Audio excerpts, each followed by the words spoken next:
బీజేపీపై తీవ్ర స్థాయిలో విమర్శలు చేశారు ఎమ్మెల్సీ జీవన్ రెడ్డి. బీజేపీ నేతలు రెచ్చగొట్టే వ్యాఖ్యలు ప్రసంగాలు చేస్తున్నారన్నారు. దేవుడు పేరు చెప్పుకొని ఓట్లు అడగడం కాదు, శ్రీరాముడి పాలనను ఆదర్శంగా తీసుకోవాలన్నారు. చేసిన సంక్షేమం చెప్పి ప్రజల్ని ఓట్లు అడగాలన్నారు. 15 లక్షల నల్లధనం పేదల అకౌంట్లలో వేస్తానన్న హామీ ఏమైందని ప్రశ్నించారు ఆయన. బీజేపీ ప్రభుత్వం అదానీ అంబానీల లోన్లు మాత్రం మాఫీ చేస్తుందన్నారు జీవన్ రెడ్డి. మోడీకి శ్రీరాముడికి పోలికేంటని ఫైర్ అయ్యారు. బీజేపీ మళ్లీ గెలిస్తే రాముల వారి విగ్రహాన్ని తీసి మోడీ బొమ్మలు పెట్టేలా ఉన్నారని విమర్శించారు ఆయన.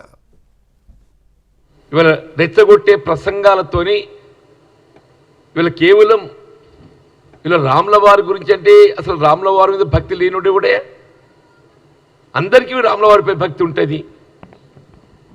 ఇప్పుడు చేసిన కార్యక్రమం చెప్పాలన్నా చేసిన కార్యక్రమంలో మాట్లాడకుండా ఇట్లా శ్రీరామచంద్ర ప్రభుతో మోడీ గారికి పోలికి అంటే శ్రీరామచంద్ర ప్రభు ఎక్కడా మోడీ గారు ఎక్కడా అని చెప్పి అంటున్నా.